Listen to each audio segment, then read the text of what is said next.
So we're gonna be talking about fires today.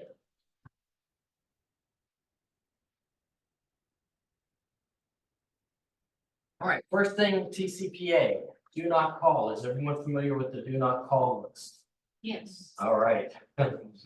Yeah, that includes for calling, business to business, and text messaging. You have to check the do not call list. If they're on there, you cannot do anything. An agent in the Woodlands has a federal lawsuit against her at the moment for texting someone on the do not call list multiple times in 1 month. There are lawyers that are watching for this, and there's no defense. What are my contacts? Have you had a business relationship with them in the last? No business relationship, but we're friends at some point. We're not calling this, but you're calling for business? No, you're calling them for their friend. If they like you, they don't look for you. Yeah. I like you. Carolyn Williams paid out $40 million last year because of violation of do not call. Yeah. And it is, I've got a letter in my office on my hard drive.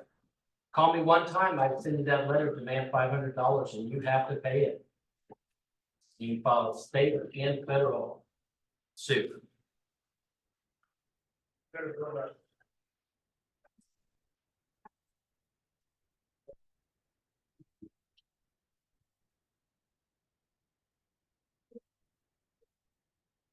All right, so be very conscious of the do not call.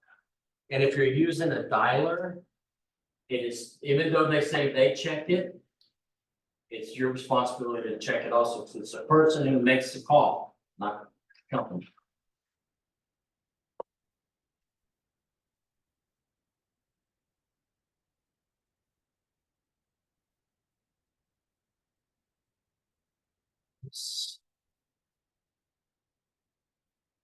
All right, what is your value? Why would anybody want to use a buyer's rep when I can go directly to the listing agent? The listing agent work for the buyer. It They is work for the seller. Exactly. But all you're gonna do is open doors. That's what they said. Well, tell me different. Do you think all you do is open doors? No? Marketers, expert marketers. Expert marketers, what else? Negotiators. Negotiator, fiduciary.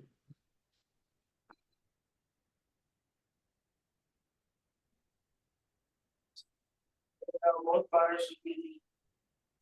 Attempt to love being compliant. If the state laws or, people being followed with some of these trends that's out there. Okay. So, a professional buyer is a great asset to have. Great buyer's agent, yeah.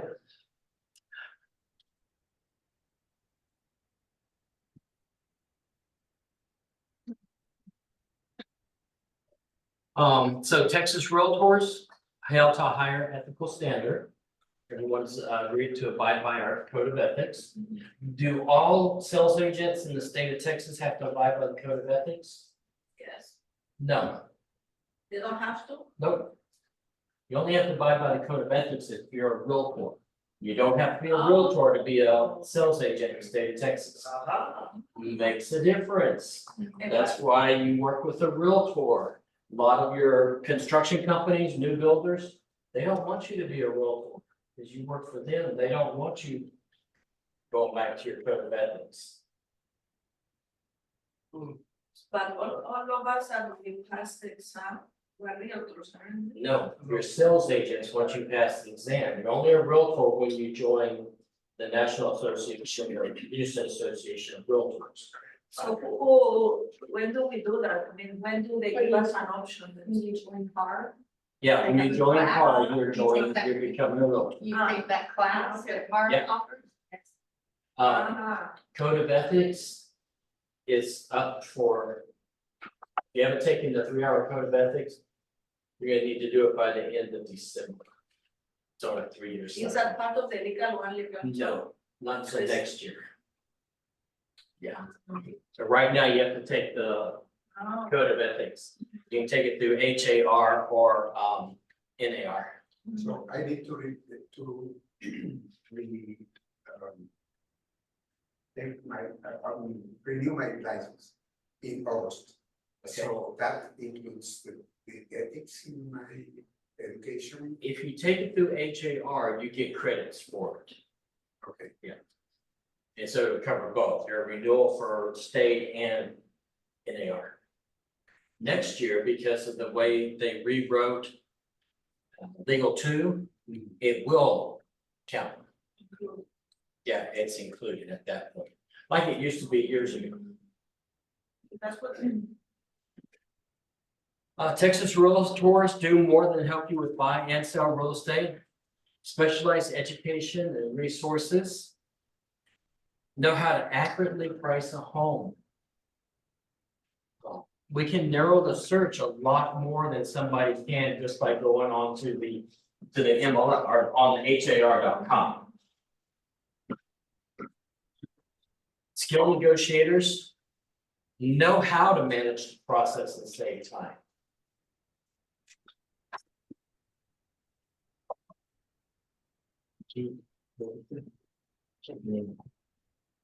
Okay.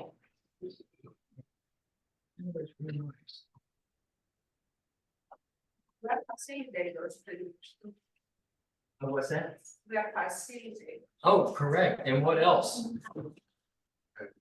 Counselors? Yes, we Mhm. manage that's the, there's. Yeah, or counselors, psychologists, stagers. On the buyer side. You're geographically competent, I hope. hope. Mhm.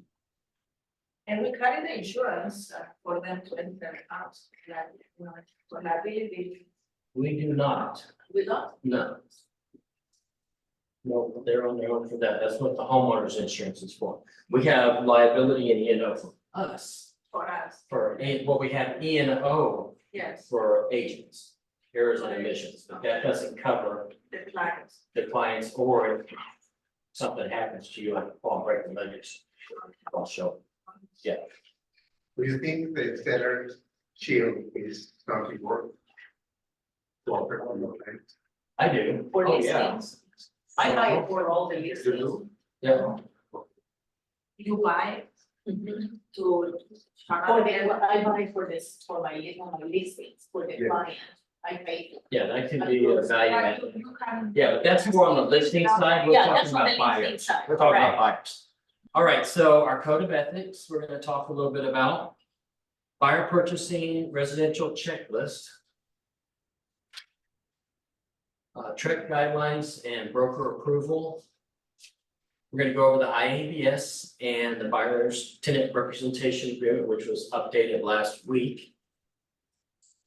What must be disclosed in writing when working with acquiring properties, foreclosure, short sales, flipped, etc. Buyer's disclosure and notices and general information. And we're gonna talk a little bit about amendments and being specific. And always document, document, document. If it's not documented, it did not happen. Right. Fiduciary versus functionary.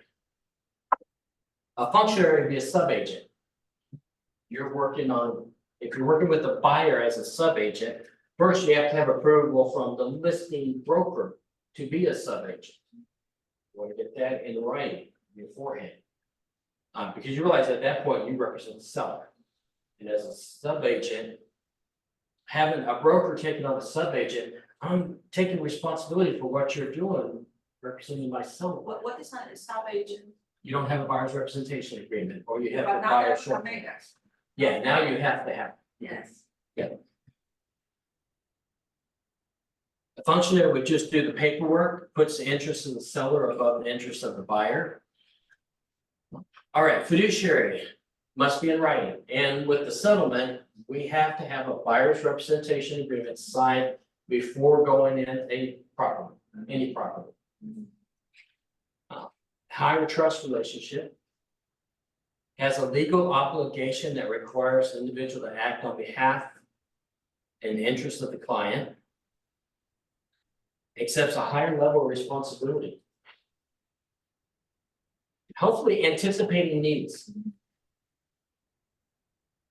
All right, the Realtor Code of Ethics is based on what? The Golden Rule, Federal Antitrust, Real Estate License Law, or Texas Property Code?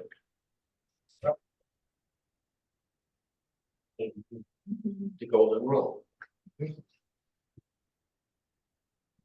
An ethics complaint can be filed by association members, members of the public, someone involved as a principal or agent in the transaction, or everybody. Everybody, anybody can file an ethics complaint. Please do.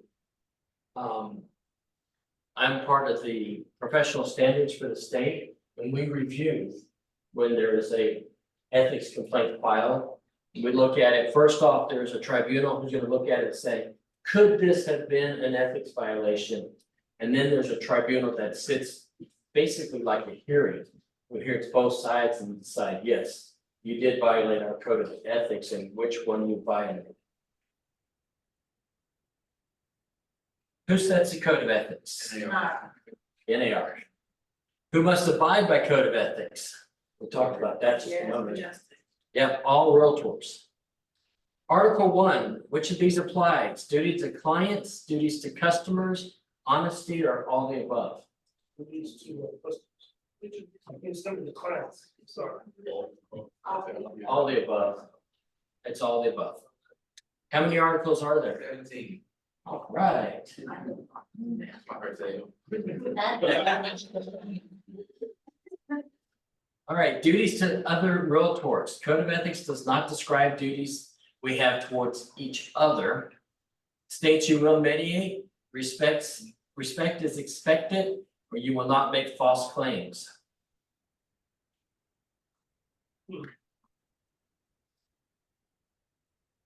Respect is respect. Actually, these three, B, C, and D, we've got answer for this one. I don't know where those green lines came from. Are they actually lines or is on the screen? Somebody drew something. Like, It's a market. Yeah, but it's not on my PowerPoint. No, right, is it On on? the- is it on the being screen. on the screen? It may be. You gotta use the whiteout. With whenever you put on share the volunteer college, so they call it. Maybe. Yeah. All right, code of ethics, article 1-9. This is the most violated in Texas. Texas. Oh, no, I'm sorry, not this one yet, because this talks about having everything in writing. Well, guess what? Now, the court has said that we will have everything in writing. 9-2 shall make reasonable efforts to explain the nature and disclose the specific terms of contractual relationship being established prior to it being agreed to by contracting parties. You can't just send someone a document and say, read this and sign. The state trick also says the same thing. I can't just send you this form and say, hey, read it. If you have questions, ask me. So if it's for at least for less than a year, it still needs to be in writing now? It needs to be in writing? The IABS, this would be any document. Saying there's a lease contract and it's for less than a year, does that need to be in writing as well? Or is that still? verbal? If we're working with it, it has to be in writing. Everything. Yes, we're, as agents, everything needs to be in writing. Once at a time. Yeah, now, but when a landlord or tenant do, that's totally different. Okay, I get you. 10 through 14 is duties to public, and 15 through 17 is duty to other realtors. Fair housing. Protected classes. Can you rattle those off? Yes. Yeah. Race, color, religion, sex, national origin, ancestry, familiar status, or disability. And disability. HUD added in 2012, sexual orientation and gender identity. You understand the difference between national origin and ancestry? What's national origin? Coming from a certain country. What's ancestry? Just because I come from Germany for that case areas. A white person coming from South Africa, they're still African. Okay, You can't discriminate them just because. so is that national origin or ancestry? That could be ancestry because. White people were indigenous to Africa at the time. So I think most white people in South Africa actually came from Europe. So when we say ancestry is something that is passed down. Right, that's what I was getting at. Ancestry is your family, national origin is where I was born. So if you were born outside of Texas, The physical location. yeah. Yeah, I can't, Geography. can't stand it, that's misspelled. So yeah, national origin is where the person is from, ancestry is where the family is from. What's steering? Not a lot. It's not, exactly. Like, it's don't mind here because here it's more a different culture years or something. Exactly, or you may like this area better. It's like catering to biases. Yeah. Yeah. Mhm. It can be unconscious bias, when I think. What's redlining? That's Something that's- lenders. Lenders. Also from real- yeah, lenders got in trouble for it, Redfin got in trouble for it. They had to pay a fine just year before last. Because they were on their websites, they were doing certain areas and they wouldn't do other certain areas, so they were saying. These areas don't meet. They were looking at price points and how much case they can make.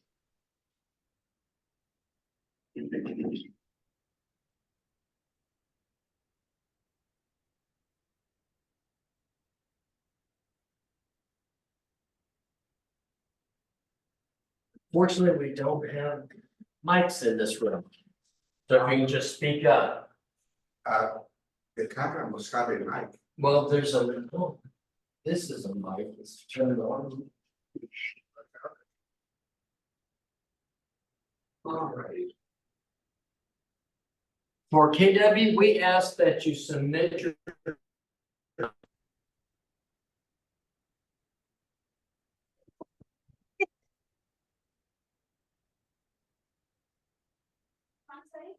Almost. Mitch, we lost sound. What? Because we lost.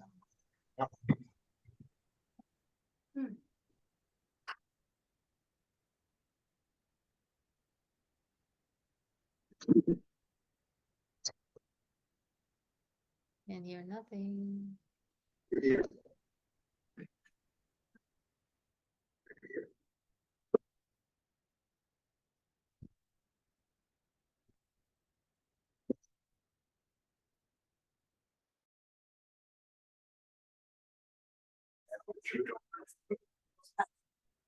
Can y'all hear? Oh, check your audio devices, maybe you need to allow this device. That's our speaker. We got it. Um, You're back. Thank you. Okay, good. All right, so for compliance, submit your contracts with it. As soon as the option period is over. By then, you've been able to make it in your, most of your amendments, and you can get it in and we can check to see if. Have the i's been dotted, have the t's been crossed, is there another document that needs to be added? With all the changes right now is, are you using a current form? And it's not uncommon to be going through something and 1 or 2 pages initial hasn't been left off of. It's those little things, it's not.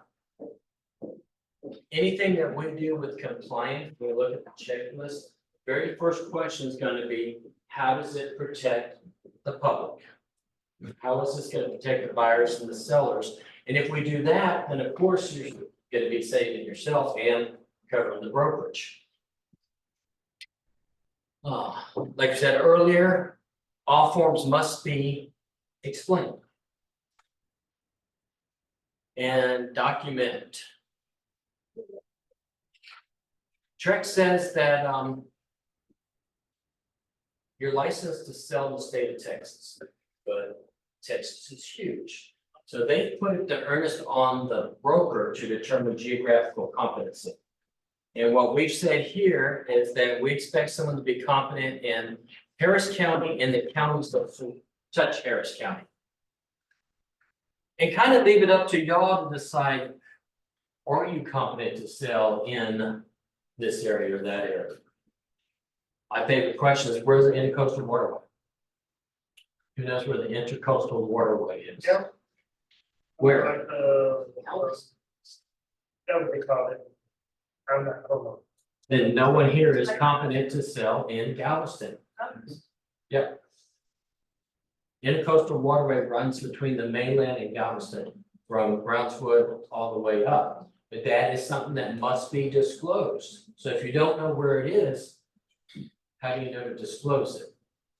So that would be part of geographical competency. Yes, Certain geographical competency, what knowledge, I guess do we feel like we need to gain in order to feel like we're competent? Because that was a great question that you asked based on Galveston. But let's say Mr. Williams, is there certain things that we need to know to consider ourselves, call ourselves expert in that area? knowing what's going on with highways, construction. If there's any zoning, HOAs, schools, school districts. Should be going on up there. If there's any bonds that may be voted on or been voted on. There was an agent here in Houston who went to College Station, this was 2022, sold to buy our house. Once they moved in, all of a sudden they're tearing up the back area of the house. They were expanding the street from 2 lanes to 4 lanes, which would come right up to the property line. They filed a TREC complaint. And the guy said, well, I didn't know that was going on. It had been in public hearings for 5 years. It was planned even before that. So he was assessed a $7,000 fine. The broker, I think, got a $5,000, and they sued him separately. Yes, you could be sued civilly. So he's got a lawsuit based on that, just because going outside of his area and not being geographically competent. When I was at the broker responsibility training, one broker says, he asked, where's the Dairy Queen? If you're in Texas, every place has a Dairy Queen. Yeah, not, in this big metropolitan area, he was in a smaller rural area. Every place has a Dairy Queen. Knowing the schools, their mascots, where's the high school in town that has a marching bagpipe band? Well, David, St. Thomas. I heard St. Thomas. As well. Yep. Yep, both of those have marching bagpipe bands. Episcopal was in one of the inauguration parades, I believe. Yeah, those, that's kind of getting really down in there, but knowing what's happening. Someone asked me about Morgan County. To work in Morgan County, and the first thing I asked was about the levies. What's going on with the levies? Okay, it's like, I don't know. Well, guess what?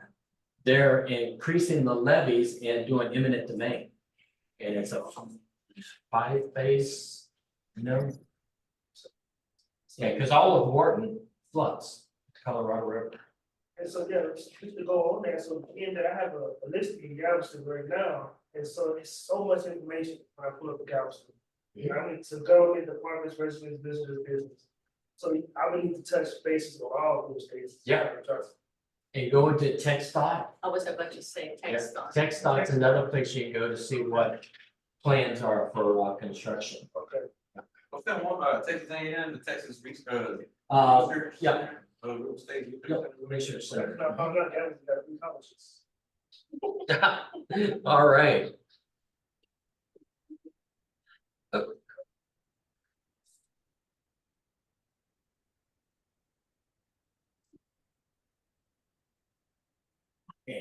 difference between being a buyer client and a buyer customer. Right now, with everything that's changed, basically everyone's gonna be a buyer client. Required documents to submit the command. First one on all of our checklists is going to be the IABS. When do you have to give it? As soon as you have a substantial. Substantial conversation. Okay, what's a substantial conversation? Realistic. Address. When you really get down to the nitty gritty or something that you need to be a realtor to know, or if you think you need to give it, give it. Do you have to give it to someone if they're never become your client? Yes. Yes. You're required to if you're having a substantial conversation with them. And it must be kept for 4 years. By state law. Buyer tenant representation agreement, the Texas 1501, as the latest is 6/24 of 24. Executed contract. In paragraph 22, that's for addenda. If it's checked, it needs to be there. And 1501 buyer's rep, if it's checked in paragraph 16, then that's saying that you provided it to them. Go ahead and upload it. Seller's disclosure, last updated 7/10 of 23. Our KW disclosure notice general information. As it was updated in October, hopefully it'll be updated before the end of the month also. Yeah. So on the KW buyer disclosure, I did one the other day, it's my first time kind of pulling one together. But anyway, it got kicked back because the warranty companies, I guess it's. Oh, yeah, that's the Yeah, 2513. that's a different form, but can I still ask a question here? Yeah. So on that form, though, it had the different warranty companies, and I guess that we have some relationship with. Yes. But in my case, the one that I used did not have American Home Shield, so is there a standard one that has everybody? The one that's on DocLoop and DocuSign is the most current, one that has the most recent ones on there. So that. Right now, we only have 3. Did you happen to upload it? Maybe when you first started, or do you have personalized templates? No, dealer. Okay, we have to look at your system. All right, this form here, when we did this, it took 5 different forms and put them into one. So it talks about annexation, it talks about flooding, it talks about inspection, it talks about subsidence districts, groundwater conservation district, it talks about school districts, talks about the MLS, and it's only as good as the information that person that entered it. And it was last updated in October. Y'all. Question about that one. So that one, we have to give it to our client, as part of the package with the, the buyer representation agreement. Mhm. But that specific, sometimes I'm wondering what is the correct time, because you have to put an actual address. Yeah, for the CMA. So, but let's say I started showing houses to this buyer, I don't know an address. So when I'm supposed to turn it in, You don't have to do it until you start making an offer, but we also on the yeah, but CMA, they're not gonna see the disclosures. You know? what you're only showing at this time. You give, and we put on in the box for the CMA, there's places for Yes. initials. So you can give it to them and then add the CMA and have them initial those given. But you also have to add that verbiage, Which is really, what it's on there. I love that. Why was mine missing? From the It box? was on your CMA because that one heart is, I believe it's done through Matrix. It's used all over the country. In Texas, you have to have that statement on there. So the one I used, but Yes. Yeah, it has to be on. So actually, before we 12.1. take them out to see anything, we're gonna give them, of course, the RBS, also the representation agreement, and that's it. until we start showing specific houses? You can do it like that. Okay, that's fine. Yeah, IABS and buyer's representation agreement, where you go to a house. And you don't have another thing, I'm sorry to think. Another thing. Another thing. You know, when you auto-populate on the residential, the representation agreements and everything. You know, we have to fill up a lot of things, but some things are already auto-populated. And one of the things that I was thinking maybe you need to auto-populate is Keller Williams Realty, our license number. You know, other than Phil, and also, let's say on the contracts or you know, to auto-populate as much as possible for us. Yeah. If it's, I would have to double check it. It was supposed to populate if you assign the broker in your context. it doesn't auto-populate. No, And then there is another tomato that you was. send me an email and I'll reach out to Yeah. people. Okay. We want Mitch, I have a to. question. Yes, Mitch, the MLS pending, do you want that initialed by the, no, okay, no, no, and how about the tax record? no, neither one does need to be initial. Okay, and also, I don't know that this is the complete list. I'm looking for the ABB. No, this is just the required documents. Yeah, that's a if applicable one. The ABB as far as the agreement between brokers. Yeah. We have a whole nother section that's if applicable. So these are required, and then we have forms that, we kind of did the most commonly used ones. And the ABB is on there, agreement between brokers. And we're gonna talk a little bit about that today. Okay, thanks. Receipt of earnest money, receipt of option money, MLS pending, the tax record, we want to double check that the person who's is on the contract is the owner of the property. You've had. We also had it last week. Got a call from someone selling a vacant land, it's paid for, not available to meet with them, well, it goes to escrow, and guess what? It's not even the owner of the property. Disclosure of relationship with residential service contract. This form is only used if paragraph 7H in the contract is filled in. They're asking to purchase. Mitch, Yeah. on that scenario, I mean, on that document. If I, as an agent, am paying my client, my buyer, a home warranty, is it required in that scenario? It won't be on the contract. If you're paying for it, no. Okay. If someone else is paying for it, we have to disclose by the state that we get certain monies from these three companies. Can I get a listing? I always offer my clients a seller coverage. So for home warranties, so I need to get that also, right? If it's on the, not if you're doing the listing, but if it's on the contract, it has to be done. Yes. And then also, okay, so what if you have a listing that's been on the market for some time and then you already have all these old documents and so That's is there an listing. amendment? We'll talk about that in the Oh, it's listing a class. Okay. That's the listing class. This is Oh, all that's about the buyers. listing. Yeah. Okay. Right. Information about brokerage services. Has everyone read it at least once? Good.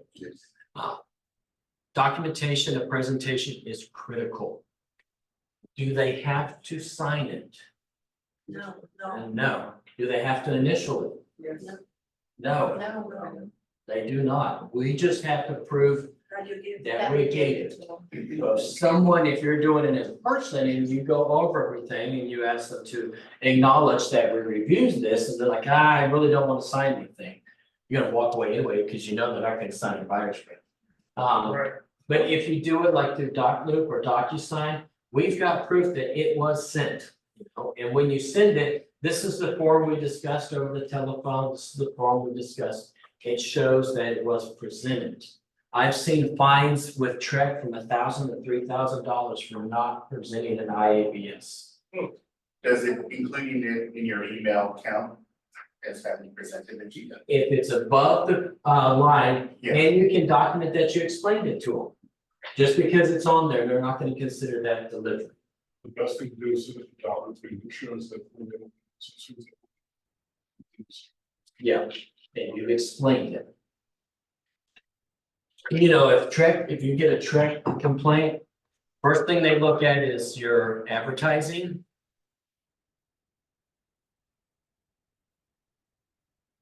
They're gonna look at your advertising, and then they can look at any of your folders. And IABS has been a big one. When you see, especially now going forward, an IABS, a buyer's rep, and an executed contract within a couple of hours. You want to stand in front of a judge and say that I met them this morning, I got a buyer's rep, I showed properties, I negotiated a contract, and everyone agreed to it, and it only took them 3 hours. I've seen them that been 30 minutes. I have a question about that, that is through developer. And they say that they go out to the location.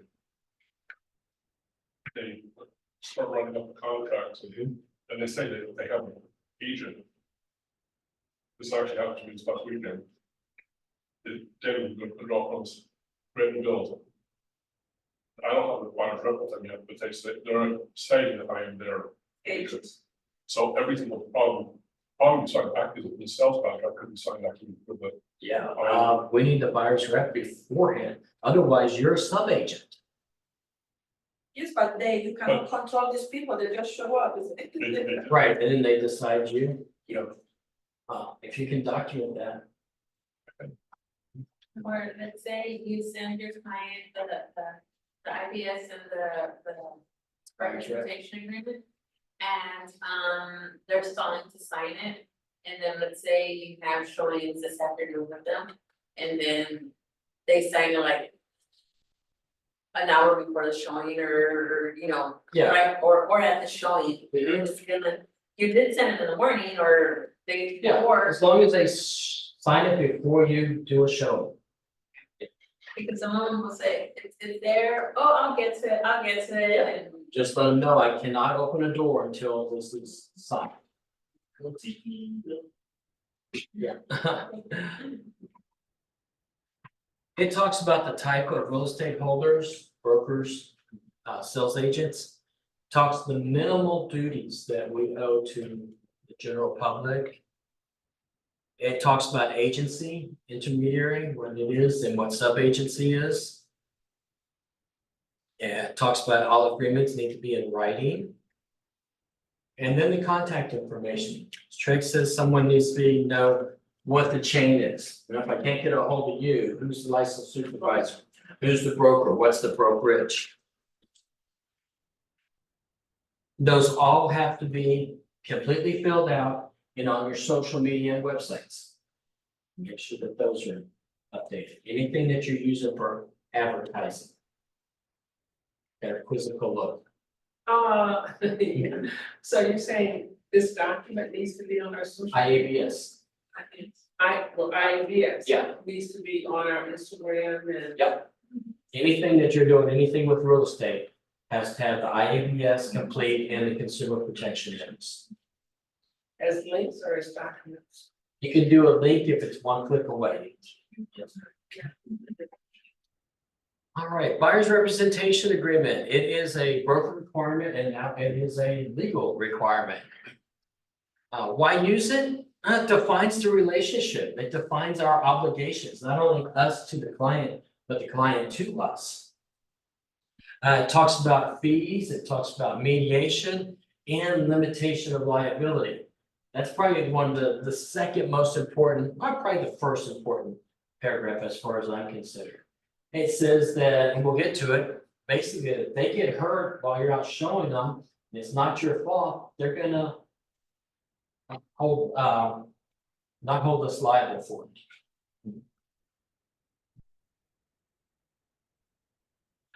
Okay, we're gonna look at these forms. Since they're new, I didn't have a chance to put them into the PowerPoint.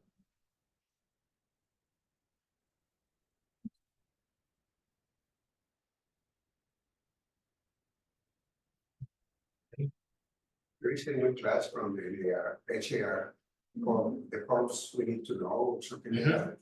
And it's free, and it's, it gives you 3 hours of contracts.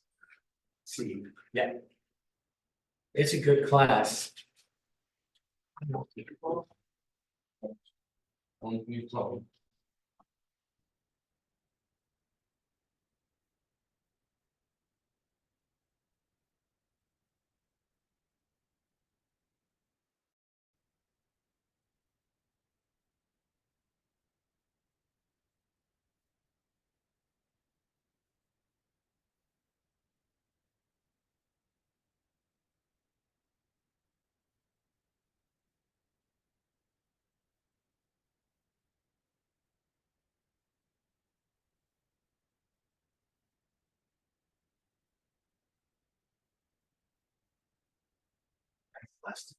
Ah, there it goes. I spent an hour putting these in, it better come. All right, so first paragraph, who are the parties to the agreement? The broker and your clients. Who is not a party to the agreement? Basically ourselves, yeah, but we're representing the broker. All right, so the client's name as it appears on the ID they're gonna use at closing. The legal description. The legal name. Your legal name, This is right? what I asked. Yeah. We did contracts challenge and I used myself as a buyer. And I was surprised how many people put Mitch Rainey on. My name's Mitchell. That's my legal name. Mitchell W. Rainey Jr. is my legal name. So if working with a buyer, you need to know that. How's it going to appear? Yes, ma'am. I have a scenario where I am representing a family member that's selling a property that they inherited. We started working on it a while ago, so I would have been through the title company once, we had a setback, let's say the tree on that. Anyway, so I initially put it in the trustee, forget what his title was. Anyway, they told me it had to be the estate of. Okay, that's for a listing. Oh, We're talking about buyers. yeah, sorry. All right, so the name of the clients. As much information as you can provide for us. It's what happens and it's happened. So where you put the broker name, you don't need to put your name. No, actually, you're not a broker, so even if you are a broker, you're not the broker. As much information as you can give us for contact. We've had times when we've needed to get a hold of a buyer because agent's out of town, or a couple of years ago, we had an agent suddenly die. And we need to have the information so we can contact them. Can I say something? Yeah. So, what, our name is not gonna show at all over there. Right, Or our phone number, has to be the office phone. you want the, you could, the office phone number. And I'll put a slash there and then put agent's number. So since you require the way you are saying, why don't you auto-populate it for us, so we don't make mistakes all of us? You know what I'm trying to say? Yeah, Yeah. I have to get with Dotloop because they do all of that. I don't know if it's, Yeah, because this is the first time I know that it's like that. so yeah, their contact information, the brokerage contact information. And they're appointing us to be the exclusive. To act exclusively for clients and real estate agents and acquiring property in the market area. Acquire means to purchase or lease, closing is when title changes hands, Market area means an area in the state of Texas specified as follows. All right, this needs to be specific. Like Houston and surrounding areas. What does surrounding areas mean? So we have to put the counties. Surrounding, if you look in the dictionary, surrounding says touchy. So be specific, but this is the first place you can really start trying to negotiate. So if I have someone that doesn't want to see properties, but they don't want to sign anything, how about if we put 123 Main Street? We're gonna go out and see that, so we'll put that address. If I like working with you and you like working with me, we can always amend this. Put in the county, subdivision, city, be careful with cities, especially out in Fort Payne County, because they're about this big and they, you know. Can we say Houston metropolitan area? What does Houston metropolitan area mean? Okay, so then it's better if we do counties, so I would counties agree. covers the subdivisions. Mhm. Yeah. So mostly counties. So like what thing? Fort Payne County. Guys, Yeah. Galveston, Can you have multiple buyers representation agreements? yes, Yeah. So you can have one with you and one with me, depends on the market area. Property means interest in real estate. Second place, term. This agreement begins on and ends on. Why not put this weekend if someone is really questioning whether or not I want to sign that? Well, let's look at properties this weekend. We'll put July, whatever the date is, the next day. If I like working with you and you like working with me, we'll do an amendment. We can extend this. But it's a way to start getting people comfortable and not feel like they're tied down for months at a time, or a year. Broker's obligation, best effort, client to acquiring property in the market area and negotiate for property in the market area. Client's obligation is to work exclusively through the broker in acquiring property. Negotiating the acquisition. To inform brokers and salespeople that they are working with somebody. I've got a written agreement with an agent. I encourage people to go look at new builds, go to open houses. Just let them know that you're working with me. And I know an agent at Family Reunion years ago, he did business cards. One side was his name, the other side was the client's name. And so we said, give this to, when you go look at new construction or open houses, because they act like used car salesmen and they'll be calling you constantly. Let me work for you and let them call me. All right, must be initialed by everybody. Now, this is the biggest change. They've moved everything into paragraph 7.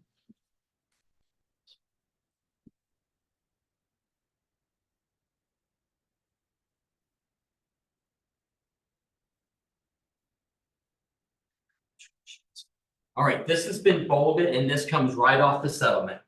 Brokers' compensation of sharing or the sharing of compensation between brokers is not set by law nor fixed, controlled, recommended, or suggested by Association of Realtors, MLS, or any listing service. Brokers' compensation is fully negotiable. Brokers independently determine their fees. Broker is prohibited from receiving compensation for brokerage services from any source that exceeds the amount stated in the agreement. Okay, we already had that in ours, it just wasn't in bold, and it's been moved up. Any questions? Our fees are negotiable. Okay, broker's fees. When earned and payable, client will pay broker percentage of the sales price or flat fee, leases, percentage of the 1 month's rent, or rent over the entire period, or flat fee. Must be specific. There's been questions about, well, can I put down that I'll take between this and this? No, you can put down that I charge $500 or 1% or 3% of the sales price. Mitch, can I ask a question about that? Yes. When it comes to clients, starting out looking at leases and they don't know if they're gonna lease or potentially buy, can you have both of those filled out Yes, at the same yeah, time? both. Yeah, you can check, you can fill in both, and yes, this can be amended. so let's say they agree to 3%, okay? So we keep showing them houses. And then we find a house, we're gonna put a contract, and then this buyer is gonna change his mind. Said, Marina, I don't feel like giving 3% anymore, out of my pocket.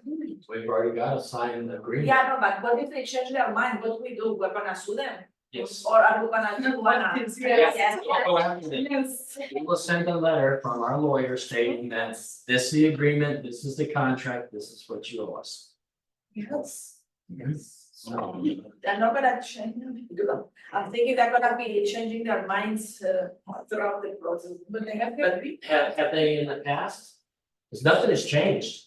This is the same thing that we've always had on our buyer's representation agreement. It's just in a different Yeah, but location. now people know they can play with us. This is Yeah. That's when you're doing your buyer's consultation is to sell your value. Okay, yeah, you only showed me one house and now you're gonna charge me 3%. Okay, well, this is where my work starts. You know that's true. You gotta get the inspections, negotiations, yeah, all the way up to closing.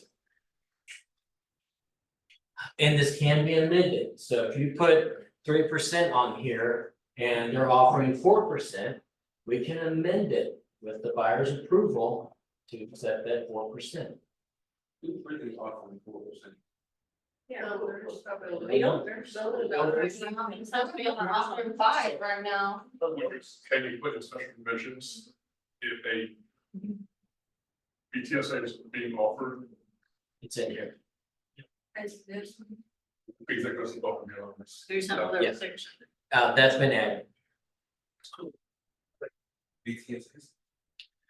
All right, source of compensation is still gonna be the same. We're gonna first go ask the seller, landlord, or their agents. If they are not going to offer compensation, then it is the buyer's responsibility. They have to pay it at closing. It's earned when the client enters into a contract to buy or lease a property in the market area, or if the client breaches this agreement.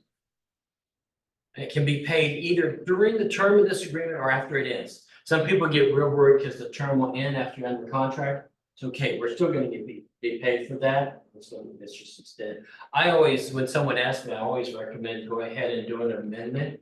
If something happens, you still have a buyer's rep with them, and you can just pick right up for problems.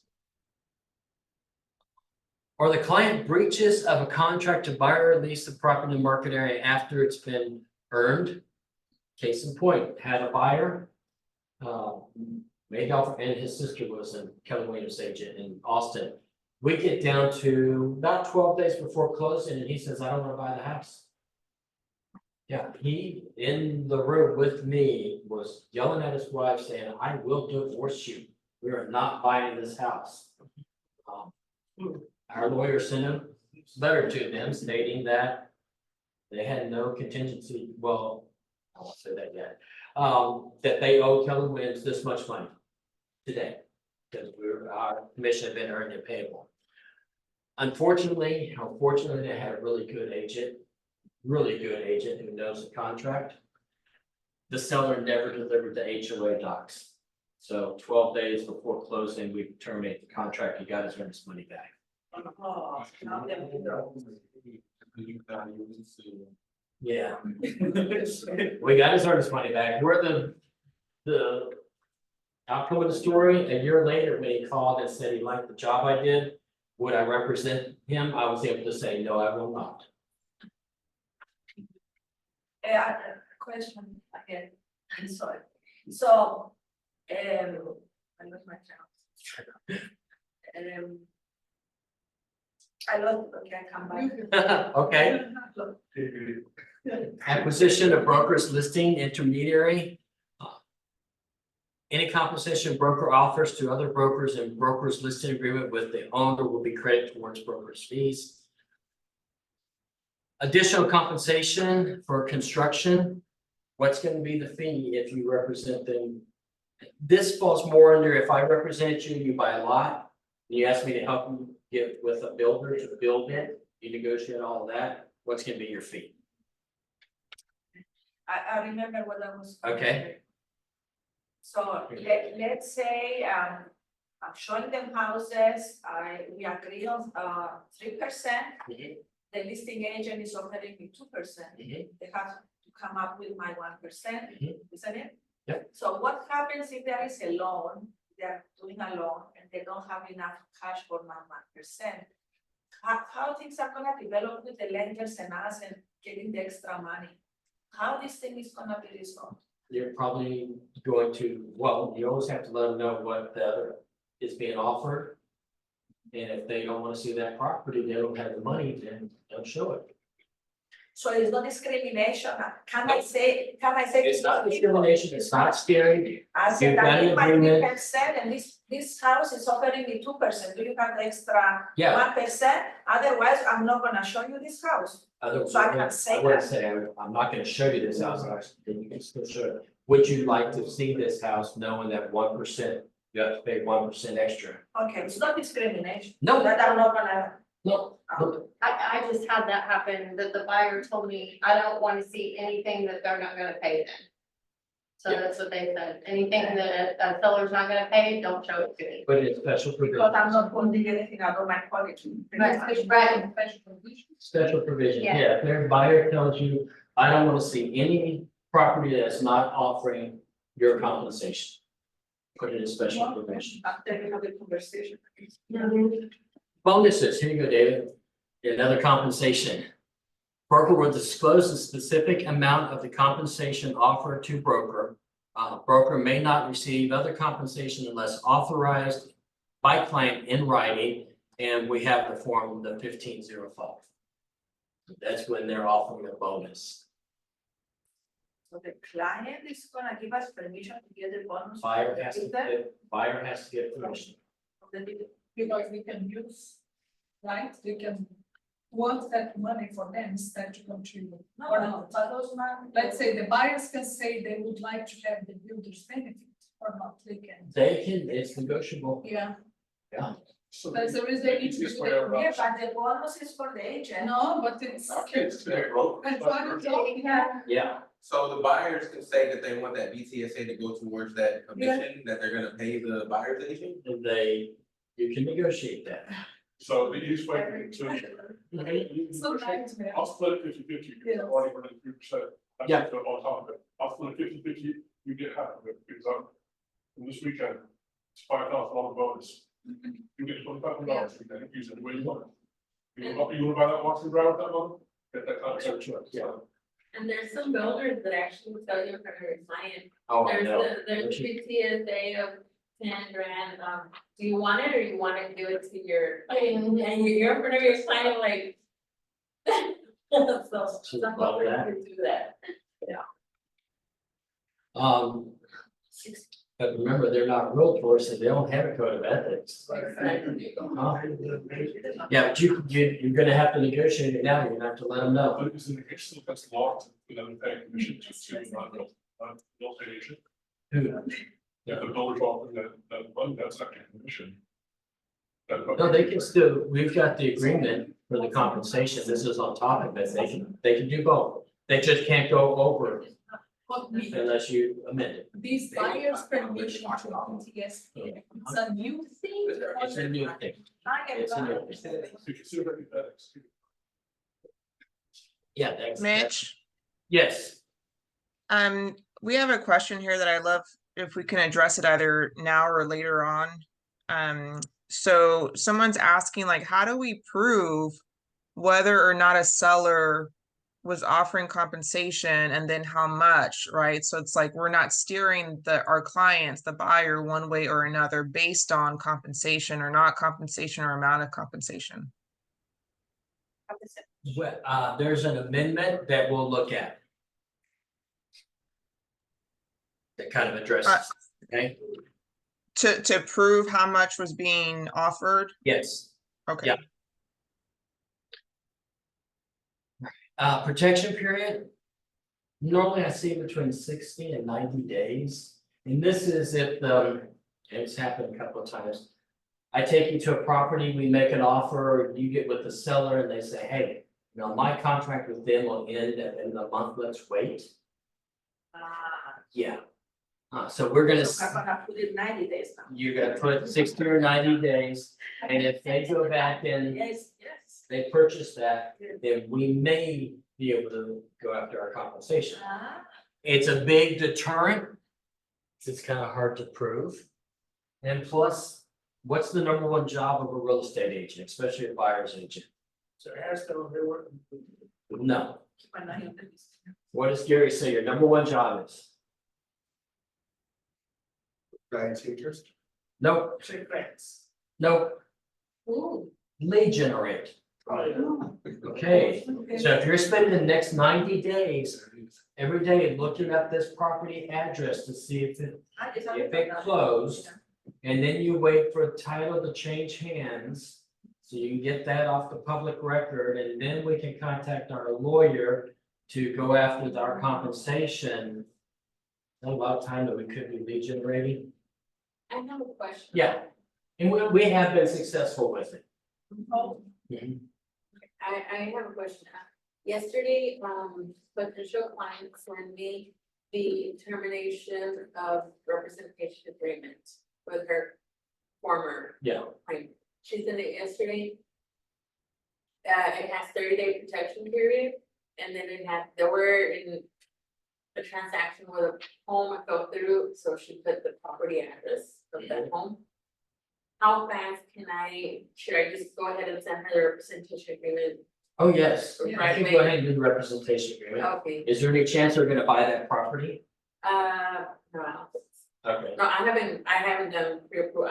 She just sent me that to see if I could Yeah, represent. you go under advised rep. Right Just away. knowing that property, and when we've had it come up before in similar situations where the buyer wants that property, we call the other agent and negotiate a referral fee. Oh, but it was a sticky situation, so I don't think whether you can willing to do anything.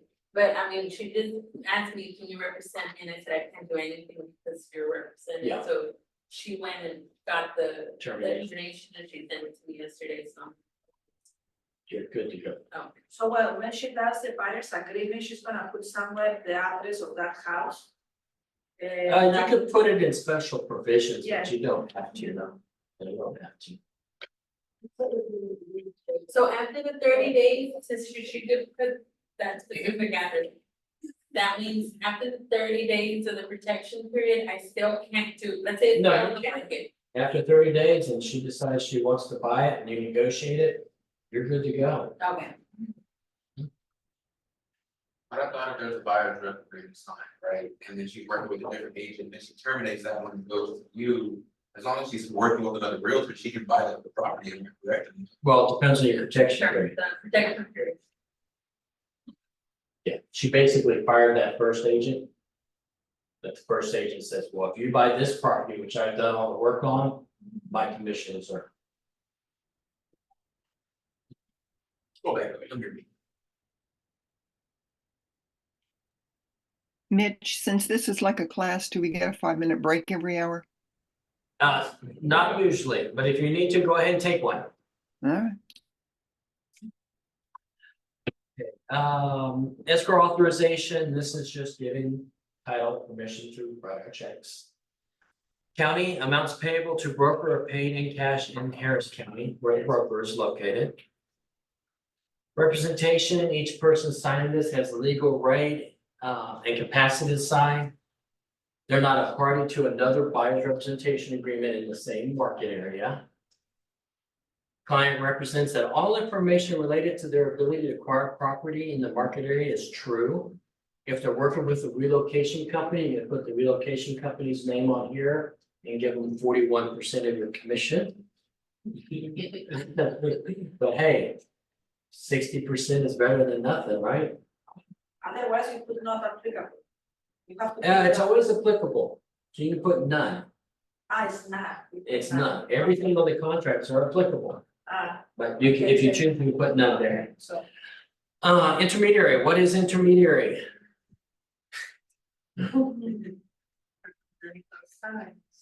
But representing both sides, but it could be the office also representing both sides. of it. It's the broker representing both sides. Right. Yeah. So with this. You've got intermediary and no intermediary. If they say no intermediary, you can't even show properties that are listed by KW Memorial Home. And it talks about intermediary. And these paragraphs here. They look a lot like the IABS. If broker acts as an intermediary, may not disclose. Broker can't disclose that one side or the other will take less or more for the property. And they cannot disclose confidential information. Still have to treat all parties honestly and comply with the Real Estate Licensing Act. Okay. Just like intermediary, and that's what you just outlined as far as, Keller Williams Memorial. So if I were dealing with a Keller Williams, Nope. Galveston County as the chair, I don't need it. Only memorial. Only. Yeah. So there's 4 documents that talk about intermediary. You must have all of them. Or 3 out of the 4. You know what they are? IABS kind of introduces them to them. Buyer's rep says, yeah, I would consider going into intermediary if it comes up. And then there's the intermediary form. That is saying, I understand that this property is listed and the broker would be an intermediary. The 4th form is the listing agreement. Needs to be signed prior to any negotiations. Best practice is if you're showing one of our properties, go ahead and get the intermediary signed by the buyer. And if they decide to, do any type of negotiations, get it signed with the seller before you start anything. Competing clients, just let them know we're a buyer agent. I may show the same property to more than one client. I will keep everything confidential. Really, really sticky, and it comes up once in a while where you have 2 clients that want to make an offer on the same property. That one's tricky. Confidential information, have to keep it confidential. We're not doctors or lawyers, so we don't have that protection. It's required by law. Our material fact, we have to disclose it. We all agree to go to mediation. Talks about the fault. Whoever is prevailing party, the other party's gonna pay court costs. This is the paragraph I like, limitation of liability. Neither broker nor any other broker or associates is responsible or liable for any person's personal injury or for any loss or damage to any person's property that is not caused by broker. Client will hold broker, any other broker, and their associates harmless from any such injuries or losses. Client will indemnify broker against any claims for injury or damage that the client may cause to others or their property. Before when you could do this like at the last minute, they got hurt, they stepped on a rusty nail, they could sue you personally. Can't sue the broker because our policy states that you would have this. And E&O doesn't cover that type of stuff. Unless you trip somebody when we are showing properties. I like that paragraph. Which, the form that you have there, the KW memorial disclosure, that replaces general information. Yes. Yeah. So 16 are other addenda that you're going over with these buyers. IABS always. Mulder mediation and consumer protection. Nice form. We are in South Texas and it's been just a little bit humidity lately. Information concerning property insurance. This one tells them that, they're gonna do a clue report. And, there's a clue report on your house. There's also a clue report on us. Yeah, so they can look and see how many claims that we've actually filed in our lives. It's gonna affect your price. General information and notice to buyer, it's in this form. Property insurance, it's in there also. Protect your family from lead if you're showing properties built before 1978, you may want to do that form.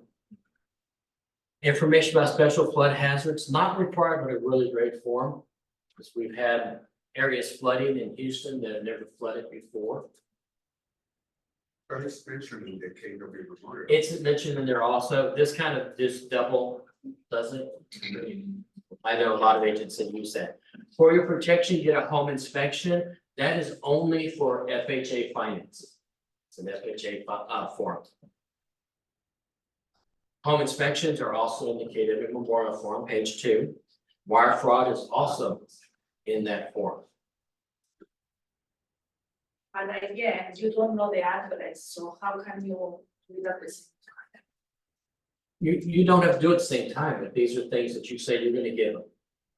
So it doesn't have to be Yeah, at time. Doesn't have to be the exact time, though, it can be. Yeah. Okay. Special provisions. Battery just flew by. This is something I've liked, when inviting guests to accompany you on showings, you agree to take full liability for their actions. Have you ever taken somebody out and they bring their mom, their dad, and their kids and auntie and uncle? Yes, oh, yes. Oh, yeah, so this is just saying, you're welcome to bring them, but understand that you're agreeing to full liability if they do anything. So you like us to write it? Yes, Oh, I like it, yes, I like it. yeah. I had one where they brought the mom, the dad, the nanny, the twins, the adult children. The dog, They didn't bring the dog. they brought the dog. Okay, I do that too. all right, yeah. Mitch, let me ask you, the KW Memorial disclosure, is that to be included with everything in a checkbox now? Yeah, put it on there if you're giving it. But not what? If you're going to give this, which Uh-huh. is required, go ahead and put it on there on paragraph 16. And again, I don't put auto-populated on this stuff. You know? So we meet compliance, my problem is with compliance, you forget this, and okay, if you really want it, put it. Then you have to still give it. Yeah, we don't count this, if you add things to compliance that are on here, that's okay. But if you tell the client you're giving it to them, you need to give it to them, so that it needs to be on compliance. Notices in accordance with fair housing laws, National Association, we have to abide by the code of ethics and fair housing. Broker is not a property inspector, pest inspector, appraiser, surveyor, engineer, environmental assessor, or compliance inspector. Recommend making, now this doesn't say you don't point things out. I went into a house where out in the old Sugarland, in the living room, the floor, you could see dirt. Through the crack, was that a foundation issue? I'm not a foundation inspector, I can't say that. Most likely, this may be a foundation issue, I would recommend you get it inspected. Get a foundation inspected. Literally, it was like this and we saw dirt. So it doesn't mean we don't point things out, you know, if you go into a house and there's a diagonal crack going through the wall. I'm gonna recommend that you get that foundation looked at. If the client purchased property, client should have an abstract covering the property examined by an attorney. Of course, title's gonna give you one, but it's their attorney that looks at it, that writes it up. Client can have it reviewed. If client may purchase a residential service contract, so you're all familiar with residential service contracts? You people, you all familiar with residential service contracts? You familiar with home warranties? Yes. Same thing. Okay. That's the official one.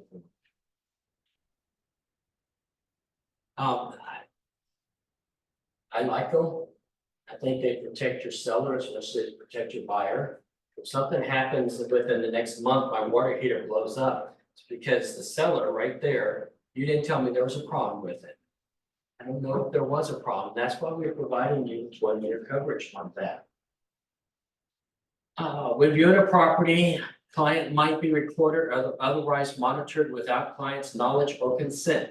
Additionally, consult an attorney before recording or photographing the property without owner's knowledge and consent. Month before last, there was a trip complaint. Agent went in with her client to a house, and the way it's written is they were being very familiar with each other on the couch. Yeah, and it was recorded. Her response was she didn't know she couldn't do that. Best part about it, which I thought was hilarious, she's with Remax Integrity.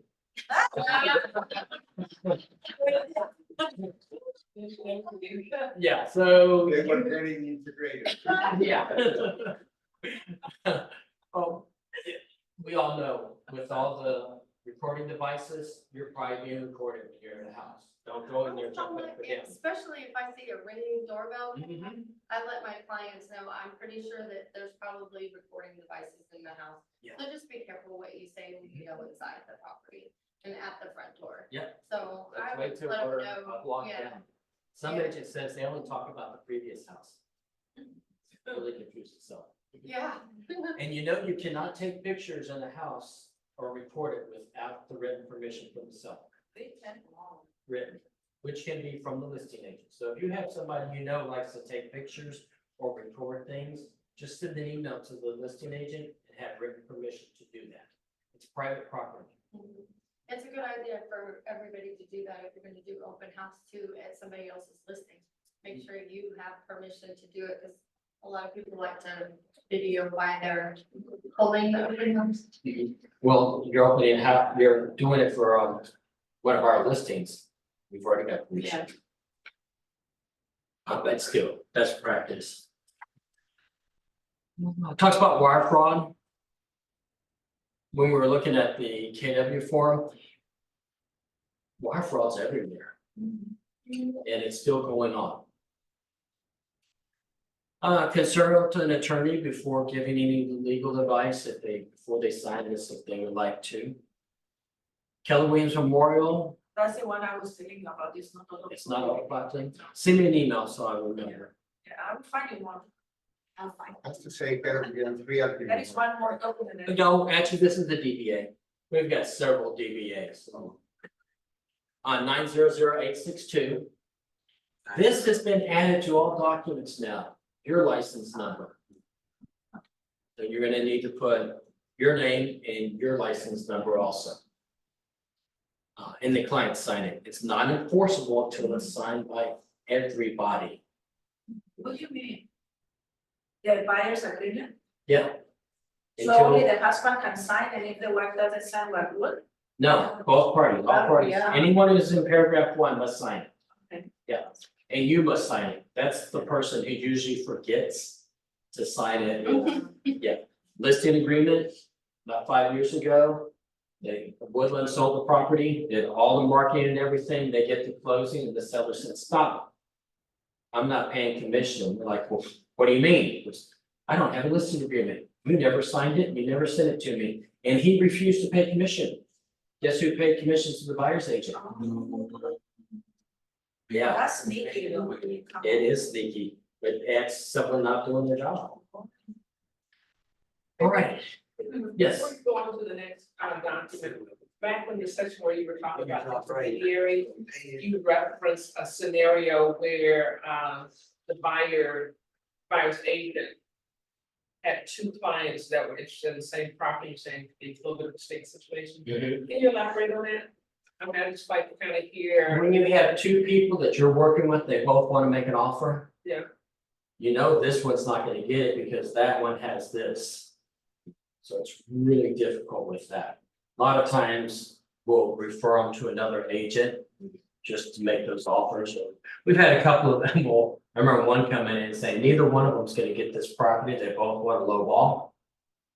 But, you know, you're working with Geraldine and I like her, but I can't tell her that she's like a $3,000 below what my other clients offer. Okay.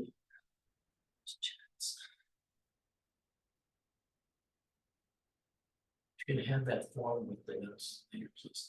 This form is on KW Memorial agents only. Filled out just like it is. I couldn't get that. Which form? What I'm just showing you, the buyer's rep with everything filled out. Yes. Yeah, it's on. KW Memorial. The other forms will be there also. It's just taking me a little while to update. 22 forms, I think, have been updated since May. And broker lawyer committee meets on the 12th. And there's proposal to update all of the contracts even before the settlement. We got a lot of changes coming. Okay, let's take a look at the 1505.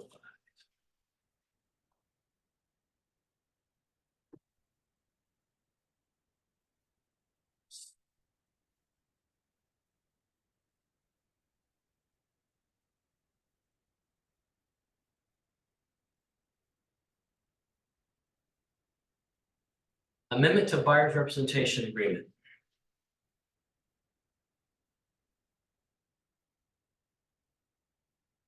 Updated 6/24/24. If you have a buyer's representation agreement that you have signed now, that's on the old form, you don't have to update it unless you're not under contract by August 16th.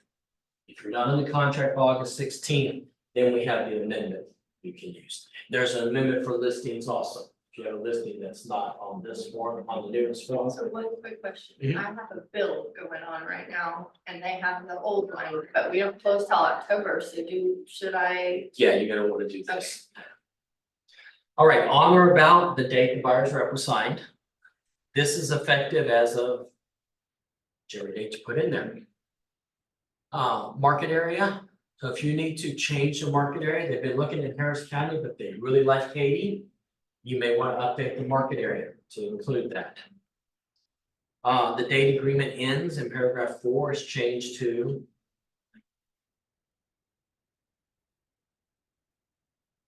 Right, for Texas 1507 only, broker's obligation in paragraph 5 is changed to full service or showing service. The 1507 is a buyer's short form. Okay, it says that you can be just a showing agent. There's another one that says that you will do only the minimum duties, which is defined on the IABS.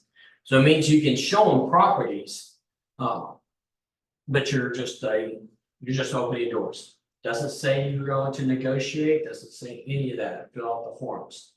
The showing service one, there's a deposit that they ask for. And X dollars will be now goes to the broker. I don't particularly like the form, so we don't trade it. Okay, 1501 is what we just reviewed. This is the percentage, just updating it. This is for the bonuses. Specific amount. The property address.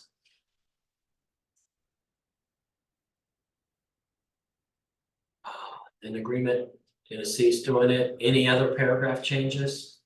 You can go there. Must be signed by everybody. Yes, ma'am. So in 1507, the short form, you Mhm. said that's what we use when we are just opening doors. We're not paying to represent them, we're not negotiating, we're not. Yeah, but we're not gonna use that Oh, form. we're not, okay. No. That's 1507. The 1507. We were gonna use the 1501. Okay. And the other brokers I've talked to around it, like. Yeah, you're right on being a sub agent. Mitch, just so that I'm clear, we're not allowed to use a short form in our brokerage? Right. Okay, thank you.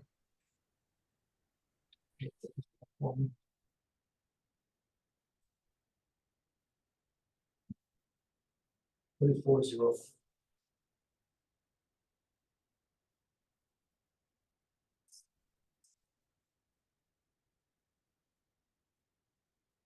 Compensation agreement between brokers. I think this is the form we were talking about, Jocelyn. Compensation agreement between brokers. So before you go out to talk to somebody to show a property, I'm gonna call the listing agent. Listing agent says, yes, the seller is offering X%. This, Yep. Yeah. Just take out of it. okay. I'm gonna send them this document, then it's in writing. This is what's being offered. So the listing broker, cooperating broker, be us as the buyer's agent. And that's form 2406. ¿Cuánto fue? 2406. Oh, two. 2402, yeah. Okay. If you talk to the listing agent and you agree to, the compensation, Mhm. once you submit the offer, can you include this with the offer? You can. Yeah. Well, actually, there's a better one. That we'll look at. I think that one's the 24/6. So this is if I call you as a listing agent Yeah. and ask is your seller offering compensation? Yeah, how much? Okay. Then I'm gonna do this form, send it over for your signature. And it's You send it documented to the as listing, the listing agent. agent, Mhm. very to say in writing what you told me already. Every time you over on that. Whenever okay. Yes,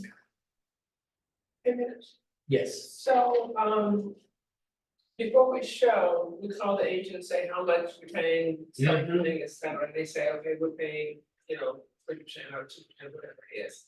And so we go on and show the house and other properties, and maybe it's a month down the road before the buyer says, okay, I'm ready to buy a property. Do we go back to the listing agent and say, reconfirm this, house on the market while they may change the Compensation. compensation? Yeah, So maybe a recheck. And if nothing's changed, it's the same you document. can just do, yeah. Okay, so There is a date on there. Term. Yeah. Well, this is to update the buyer's representation agreement. So this can be used for all of it. So the term would be changing paragraph 4 of the buyer's rep. Wait, the term is representative of the buyer's agreement or of the compensation? Oh, I'm sorry, I'm ahead. Yeah, this is the agreement for the compensation, right, Dawson? Thank you. Okay. No, I would put like today's date. Maybe for, Seems like it should be the date of their actual listing agreement, I would hope, that the listing broker would put in the date of their listing agreement. what the agreement was. But Yeah, we haven't really started using it yet. But let's say the listing agent, when you call her, she says 2%. And then the house is in the market for 3 months. And then she's gonna go back and say, no, we're offering 3%. Like, please say, call them. If you go back in It was just gonna be so Couple months. confusing. The Plus- like they can play with the numbers on us behind the scenes and you don't know anything. You're right. I think that Wait, actually changed we're the from agents. Yeah. Yeah, because they're contracted. Yeah, but that's easy to see on somewhere. And this form is for reasons. But how do you know this commission is changed? But I think in that case, more than anything, let's say you already had a conversation with the listing agent 2 months ago and the house is still sitting there. More than likely, I think what's gonna start happening, we're gonna start getting calls, hey, you show my property and so, BTSA, or instead of 2%, we're gonna do 3% now, is your buyer still interested? I mean, we're just gonna have to like, we're just gonna have to, yeah, change all that. We're hoping that brokerages will have it on their websites. We're gonna have it for us. It's gonna be somewhere. Yeah. Mitch, I have a question. Go ahead. Okay, number 3 is the registration of the client, right? Mhm. Okay. Right. And then I was, because Jocelyn had asked a question on the term. What date are we putting in there? It's not defined, like I said, maybe the listing broker is gonna fill in when the agreement, when they have the agreement. When it is. So it could be a 3-day thing or something? It could. Okay. Mhm. Yeah. Brand Hey, new Mitch. form. Mitch, Yes. this is Eliane. I guess I'm not really clear. When do we fill out this form? With the offer or after the offer is signed? Before the offer. Okay, so when we have intention to submit an offer, like what if it's a multiple offer situation? Heck, how quickly will these forms be signed? I know we're all kind of still tackling this as we go. It's gonna be tricky. This is just documenting what they're offering, compensation. So they'll respond to 48 hours. But let's Yeah. say she can text you the commission, whatever we're getting, until she receives this form to sign it. but at least we have the documentation, Yeah. she sent it in a text, Yes, in a multiple offer. yeah. Tex usually stands up in the state of Texas. It's It's gonna going to be be fun. amended sometime. It will be Yes. soon. And I get it all the time with, well, what if, I don't like the way he looks. Exactly, this is my. I don't like his name. Exactly, I'm yeah. only gonna offer you 1%. Oh, sounds like a personal threat, Mitch. It was. But when David called, I know him for a while, I offered him 3%. And what the court said was, well, we're trusting your ethics. What about the leases? The leases are even worse. Yeah, You can discriminate like. we're going to have, it's gonna be fun for the next couple of months. What I think is though, I've been in the business for 24 years, what I think it's gonna do is weed out the agents that shouldn't be agents again, the ones that are breaking the law. And it's gonna be the good agents that are actually doing all the work and actually doing Right. what's right. Will be the ones Are they that big? prevail, because like in 2008, we lost like 10,000 agents in the Houston area. But only the good ones made it through, so, I think the bad ones are gonna make you through, because the bad ones are gonna give those discounts back. You see, I'm trading this thing. I Let's say. think a lot of it comes down. yeah, it's gonna, yeah. And the bad agents, It's gonna, there's always gonna be them out there, there always has been. It behooves us to really know your value and I think believe in your value, that I deserve 4%. My charge is 4%. This is what I do to earn that 4%. Well, so-and-so down the street's offering 2%. Okay, maybe they'd be a better agent for you. Like I asked, friend of my aunt said, well, what have they done for you? We talked about listing her house. She said, I talked my agent down to 1.5%. And I asked her, well, were they a full-time agent? Yeah. So they're able to negotiate their money away so quick. How are they gonna protect yours? Kind of dumbfounded with that. So, hypothetically, if we're working with a client who has picked out 7 homes they want to see, we call those 7 agents or go to those 7 agents' websites to see what the compensation is going to be. Tell our client, okay, these 5 houses are going to pay 3%, this one's paying 2%, this one's paying none. Yeah. They can decide if they want to go. They can decide if they want to go forward with it. Can I ask a question? Yeah. Yes, hi. So this whole thing puts me basically in competition with my client, which is against my fiduciary duty. If I make an offer with this form, let's say, compensation for me, and then the seller says yes for the offer, no for your your commission. This puts me in I know we have a backup buyer representation agreement that they have to pay us, the buyer has to pay us, but it puts me in a competing situation. How so? Because I am competing with my buyer over my commission. I'm asking the seller for something for me and something for my client. The seller might say yes for the client, no for the agent. Maybe she's talking about one. But you don't know that before you show up. Yeah. Maybe. No. If you're really not negotiating at this point, you're asking, are they offering? They're gonna give you a yes or no, how much? Commission or contributions to the closing cost. Yeah, now when you actually get into the contract, if they've said no, the seller said, no, I'm not offering compensation. Well, then that buyer can negotiate for closing costs. They can negotiate for buyers to pay, for sellers to pay your. seller to pay buyers committed It's compensation. worth to take these things that your salary. In a competing Is it situation. worth it? Yeah. Because at the end of the day, the seller has that much amount to reduce from the list price, whether it goes to this or that or whatever. Well, either way, everything's gonna go back to the buyer's representation agreement. Yeah. So either they're paying it or the client's paying it. a California broker said that with his listings, they're not actually offering any compensation to the other side. They're saying they're open to it, and the listing agent and the seller decide, if I get a full price offer, we'll offer this.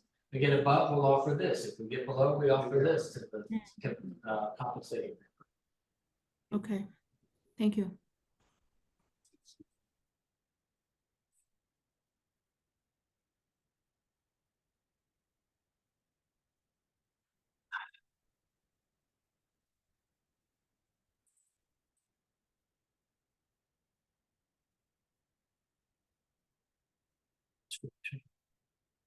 $2406.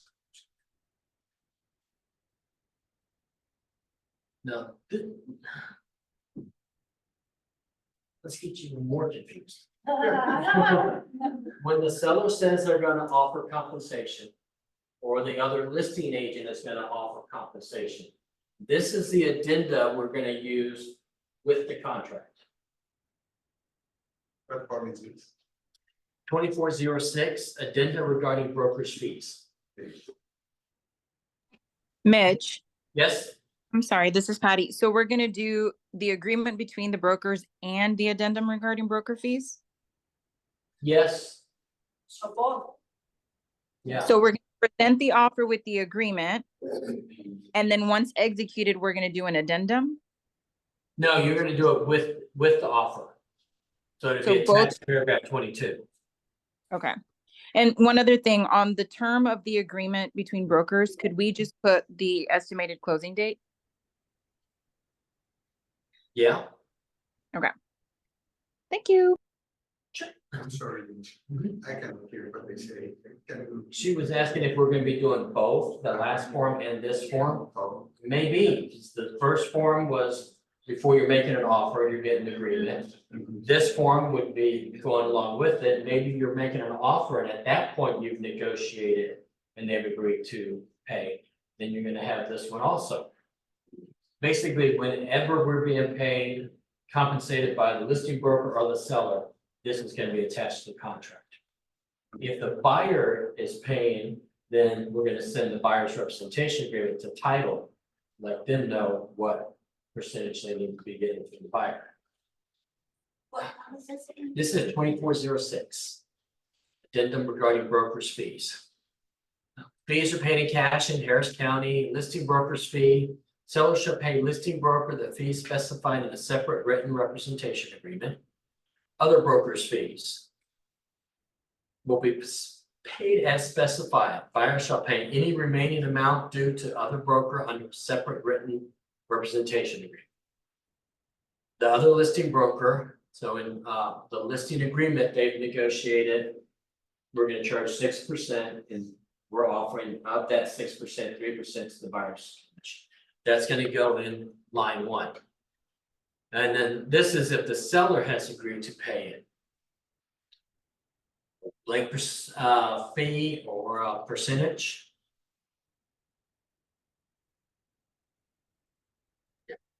Okay, Mitch, so looking at that, D1, the listing broker shall play blah, blah, blah as contained in the other broker such as the 2402. So that's where the 2402 comes into play. 2402 is the listing agreement, Right, okay. okay? And then if the seller's gonna pay, seller shall pay a flat fee or percent of sales price as contained in a separate written compensation agreement between seller and other broker, such as the 2401. Or B, like dollar amount or percentage of sales price towards other brokers' fees. Note this option only if there's no separate written compensation agreement between seller and other broker. Confused? Mitch, I'm sorry, I'm still confused. I thought a second ago you said that the 2402 was the compensation at that. agreement between brokers. It is the compensation agreement. Yeah, that's the crowd. Yeah, I'm sorry, the agreement between brokers. Okay, then I am with you. So, Okay, good. And there is also a referral. okay. 2401 is compensation agreement between broker and owner. which we used to use when we were doing for sale by owners or for lease by owners, we would use that form. Okay. So you're thinking of making an offer, you send over the 2402 to make sure that you're in agreement with the Yes. commission. And then you submit the offer with the 2406 referencing that information. Yes. Got it. Good. I asked Marilyn about the 2024. What forms of 2024? I glanced over and I saw the date instead of there. Okay. So those are Mitch, the quick question. This addendum, this is going to be a buyer initiated addendum? Yes. Okay, thank you. You're sending it to the offer, so. Yeah, that's being attached. Did you put already on that loop, or the, what we need to turn in, you know? Yes, everything's been updated on Document. Okay. The checklist, we're working on updating those. Okay. Before these 16 came out, they updated 12 lease forms. Hey, Mitch, I have a quick question about the compensation for 2406 with the offer. If, say, they're offering 2.5%, your buyer's agreement says 3%. So you're sending your buyer's agreement to title as well, or is there another form stating that buyers agree to pay the extra 0.5%? No, just the buyer's representation agreement. Okay, along with 2406. Okay, thanks. All right, specialties. Foreclosures. You're purchasing from an entity, but they're not gonna have seller's disclosure, it's not required. You may have multiple lien holders that are gonna have to approve that offer. It may take a little bit longer. Letting your clients know that. A lot of times on the listing, on the MLS, it'll say as is. Doesn't mean you can't ask for repairs. Some banks will give the listing agent X dollars to spend. If you don't ask for it, you're not gonna get it. And back in 2009, 10, when we had more foreclosures, banks were getting pretty savvy and they put money into these properties and they were selling at market value. Short sell, so you have a distressed owner, high emotion. If they don't have monies to pay their mortgage, they have monies to upkeep the house. If you're working with one of those, I'm gonna recommend that they get all inspections. Anything you can think about, that and the foreclosure. Flip properties, have you ever sold a flip property? Seen the seller's disclosure with them? I sent one seller's disclosure back to have them take it back because in section 1, there was unknown and everything. And I said, have you shown the seller your pictures? Because he says he doesn't know if there's plumbing and I see bathrooms in the kitchen. Now, our fiduciary is to that seller. Then putting unknown is just opening them up for issues. Don't trust the disclosures is what I'm saying. And get all the inspections with the flip properties. Sometimes you even get, you know, the short form of the disclosure Yes. field instead of the longer one. Doesn't that make you question though? Yes. Estate properties, again, they're not required to provide a seller's disclosure. You're dealing with high emotions. Treat that one. Kid gloves also. Let's see. Foreclosure, short sales and estates may take a little bit longer to close because of the number of people it needs to go through. In a state, if they haven't already probated or got better affidavit of heirship, then that may have to be done. Image. Yeah. On the estate property, You said no disclosure is required Mhm. at all? Yeah. Only lead-based paint, if it was built before 78. Only if it was built? Yeah. Yeah, they still have to do lead-based paint. But as far as the seller's disclosure for the state, it's not required. So if it was inherited property, be the same thing? No, if it was inherited, like I inherited from Geraldine, now it's my property, I have to give a seller's disclosure. Yeah, if it's being sold by the estate of, no seller's disclosure. Still have to disclose material facts. I'm sorry, concerning the flipped properties, Mhm. no seller disclosure is required, or It is required. what's that, sorry? It is required. We're just saying, don't trust it. Okay, Do your inspections. okay. Stucco homes. They must have a specialized stucco inspection, which is an invasive test, requires the seller to give written permission. Maryland says no exceptions ever. We live in South Texas. I would never buy a stucco home myself. It's just not, moisture gets between the stucco and the building. You can end up with mold in there. So we always recommend they do an invasive test where they drill in into the stucco to look and see what's happening. But let's say you do a regular inspection. Mhm. And they have these humidity tracking devices and whatever. When that inspector tells you, I'm not sure about this area, you better check it out, that's when you do the stucco, because it's so invasive and. Or by default, you have to do it. By default, we recommend they get a stucco inspection. Cost a lot of money. It's not all that, is it? No, but usually those specific companies, they give you the report and they give you the remedy. It's gonna cost you have to replace this, you have to, and then it comes back and by the listing agent because they super exaggerate on the fees. Okay. You know what I mean? Okay. And $85,000, let's say, damage the final, Mhm. drop the price 85,000 from, from the seller. And, they get me upset a lot of times that they over exaggerate. Image of the stucco houses, would that same thing apply if there were like stucco trim versus an extensive amount of stucco? It's pretty much the same scenario, would you say? I would, depends on the percentage, yeah.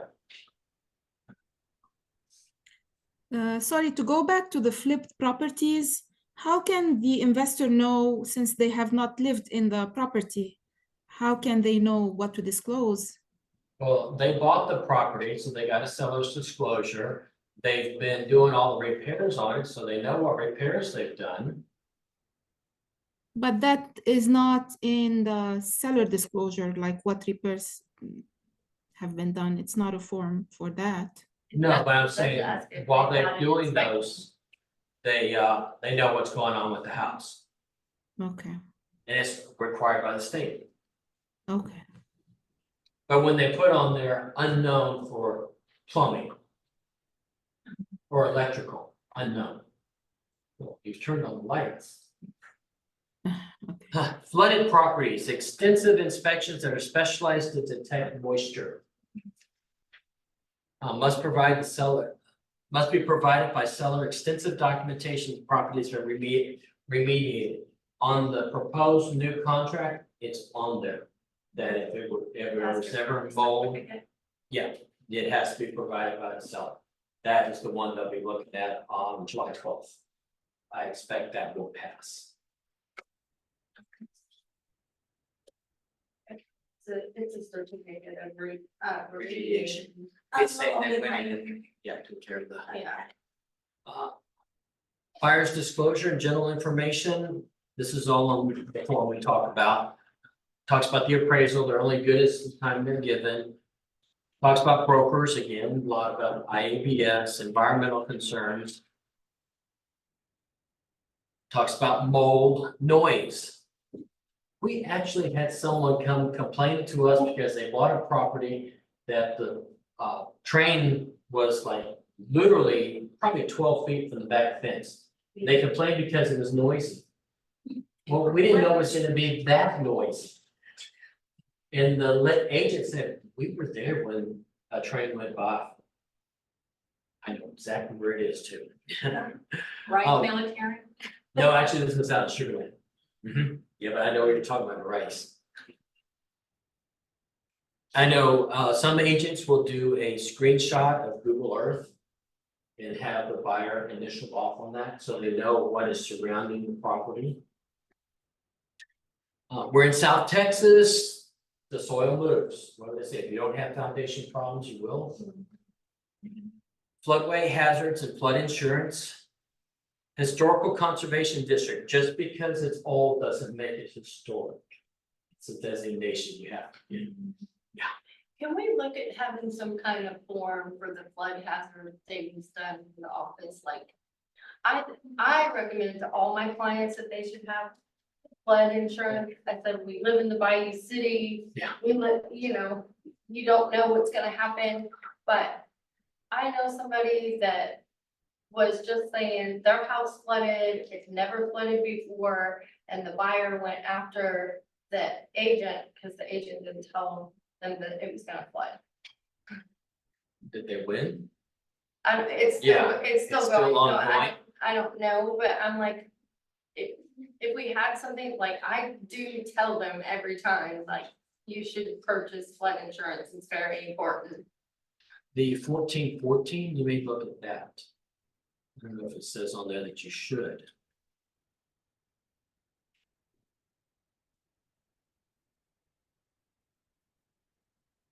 It talks about inspections, repairs, residential service contracts, walkthrough, mineral interest, permits.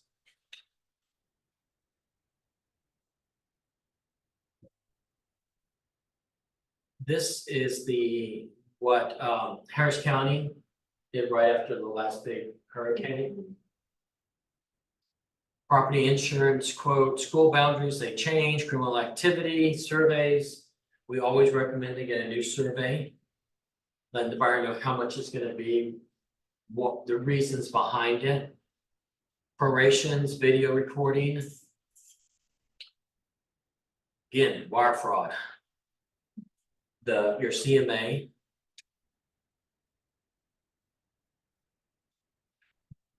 This also, the form, the very last page has a link to the major school districts in our area. You can share with them, and there's a couple of things that's been added that will be adding an extra paragraph to it. And what was that for? That's the KW Memorial. That was. Yeah.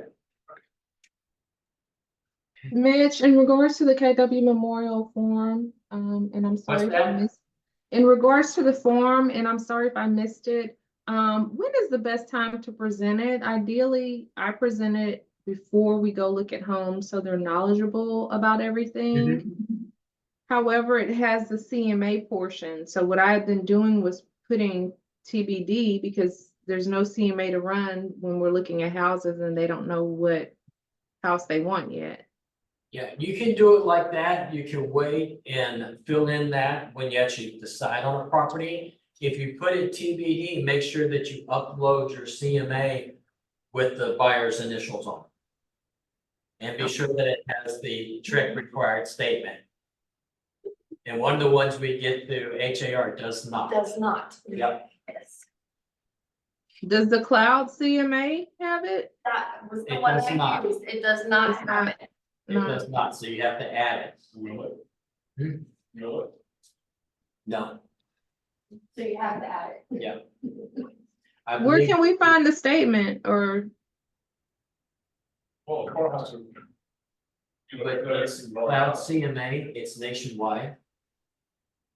They don't do it per state. But once you save documents, so I'm wondering if we can't put it in ourselves, like You you can could. add stuff, so there's gotta be a way to actually get in there and put it. If you, I'll call her and ask them. oh, right. If you do a quick CMA, on the bottom of the page is a statement, Mhm. and it has to be in 12-point font, no smaller. All right, if the buyer purchases a property that has an existing lease, even if they tell you that lease is expiring at the end of the month, if you go into contract and there's a tenant, you want to do the residential tenant lease addendum, Texas 1953. They must be willing to be a landlord for the month or for however many time that tenant is in there. So they have to be from, I did it again, Carlos. They need to be familiar with the Texas property code, so they're responsible for it.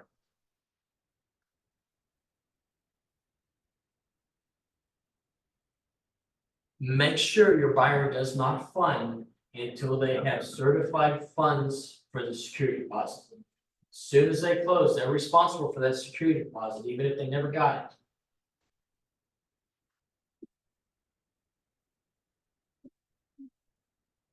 And then they will need to communicate with the landlord, who the change landlord is. On the form, the 2210, it even says where they're gonna be sending their payments to. They need to check with their homeowner's insurance to make sure So that is they this allow me it. to put that on the closing statement, cause I've had a title company put the deposit on The security deposit on the, how do they give it to them? They just credit it? yeah, I give it to them as a credit. I negotiated too that they needed to return the security deposit to the new owner. And they'll put it on the contract, Put it on the closing. on the statement. closing statement, yes. I guess if your buyer's going to, they want that, they need to know that they have to have those funds available. And spend them. Yeah, What about the lender? They need to know, Yeah, it's gonna show up, if it's on the closing docs, the lender's gonna know about it. and they, normally they don't like that. Depends on, yeah. Did the Only lender for- didn't mind? I didn't have, my lender didn't mind, it was a, you know, because they're buying, it was buying for an investment property, but Okay. they're, you know, so they knew it was gonna be rented. Okay, that's great. Check it with their insurance, even if you're doing a lease back. First off, you have to do the residential lease flood disclosure. I know it's only for a couple of days, but it's required by the state of Texas. Check with the seller's, a homeowner's insurance, even for a temporary lease, make sure that it's approved. Amendments, all changes to a contract must be in writing. Please, don't go and cross something out and put initials in there. A lot of times when you do that, it covers other verbiage in the contract, we can't do that. Do an amendment. If you send over an offer and that seller crosses things out and goes ahead and signs it, you don't have an executed contract until the buyers agree to it. Best practice would be to do a clean offer and send it back. When requesting repairs, be specific. Don't put on there, have HVAC checked. HVAC comes out, look at the air conditioner, it ain't working. Did you abide by the contract? Yes, it was checked. When you're asking, accept property as is, provided seller and seller's expense shall have the home professionally cleaned. What else would you add to that statement?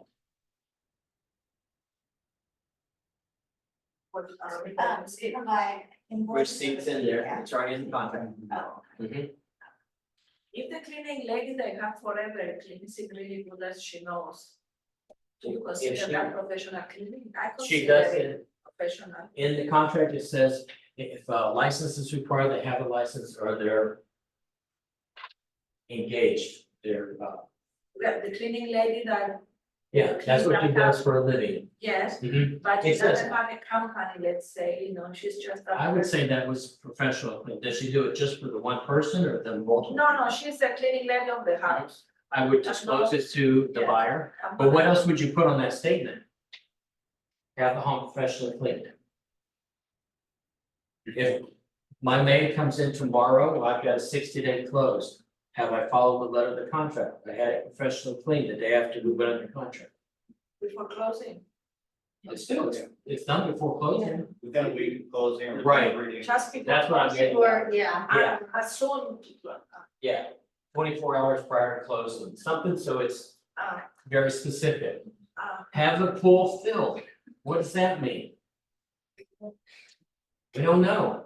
I can tell you what the sellers thought it was. The sellers put water in it. They had it chemically balanced. I can tell you when the buyers did the walkthrough, they're calling up saying, why is there a pool in the backyard? We wanted it filled in. I've actually had that happen. We No had that lie. happen. No Yeah. lie. We Yeah. had the exact same thing happen. The agent wrote, pool to be filled. Well, it's interpretation. Mhm. by water or by dirt. That's, Oh my that's why. That's it. Be specific. Non-realty addendum, be specific. Really upset buyer when they went to the house and the refrigerator was there, but it was the old one that's been in the garage. And the listing agent and the seller said, we left the refrigerator, you didn't ask which one. I say perennial photos, I say LG because I don't have the, let's say, the perennial photos. Yeah. And I keep But the still, photo. that's probably just. If there's a picture of the one in the garage. In the There garage. has to be a serial number, something. If you can get as specific as can be. I used to take a picture I of like it to take. and I take a picture of the serial number. Yes. Yeah, just be specific is what I'm saying. Yeah, seller will repair, seller will replace, seller will have the property treated. These amendments that I see that have the inspection attached to it. And it says see inspection, well, inspection is just telling you what's wrong, it's not telling you what the buyer wants done. Extension of option must be paid for. It $1 or $10. it needs to be, it needs to be comparison to the property. If you're selling $1 million house, Yes. How much? it's negotiable. So what is? Yeah, and just, if it goes to court, it may not hold up. But in the state of Texas, in the way a lawyer described it is, you're not extending the option period, you're buying a new option period. So let's say the option was $500 and you need to extend it for 3 days. Mhm. What do you think is, Who am I representing? let me think. The Buyer. buyer. I'm representing the buyer, I want to get it as low as possible, but I'd probably do $100, $10, $100, $50. So in that case. If I'm a listing agent, Yeah. I'm gonna want more. You're asking that seller to take the property off the market. It's not gonna be the corresponding, let's say $700, $100 a day. And I need to extend it 3 days, so you can put $300 because it's equivalent of the $100. You could, Something like it's that. negotiable. But let's say, and then they need to wire the money to the title company. No. Like, what would you To do? the listing agent or to the seller. But if, Directly, but if it's negotiable. And what if you play that hardball about being buyer's agent when you turn in your request, 2 hours before the deadline. And the seller says, we need more time to look it over to make a decision. Yeah. And they say, then fine, we'll give you 24-hour extension. Still have to pay for it. What if the seller's willing to do nothing? Doesn't matter. The state has said for exclusive right back out of a contract, there must be consideration. let's say, the whole Houston is flooded, nobody can get to the house and we need to extend. Doesn't matter. What is an option period? Yeah, that's what I say, it's nature, natural But event. what's an option period? So I don't wanna pay $100 a day, I will pay you $10 a day because it's not. It's not just an my fault. exclusive right to back out of the contract. But You if want to do things so that the buyer are holding more cards in their hands. You know how much it costs me one? Okay, but what is the minimum? There is no minimum, but it needs to Let's be. say we say $5 a day, would it be acceptable to the court? Yeah, oh, yes, $5 a day would be acceptable. What about if the seller says, no, I don't want anything, I just. It doesn't matter. It The has to- purchase an option, there must be consideration. No, Must be consideration. I got $3. Yeah. Very upset by it when the court said we didn't pay for it, we didn't have it. Sellers are right. And this is the thing I got too, the non-realty income, when it's not valid if you don't have a dollar amount in there, but FHA buyers won't. FHA lenders won't let you have any money in there. Yeah, I've never. I've been had an issue with non-realty.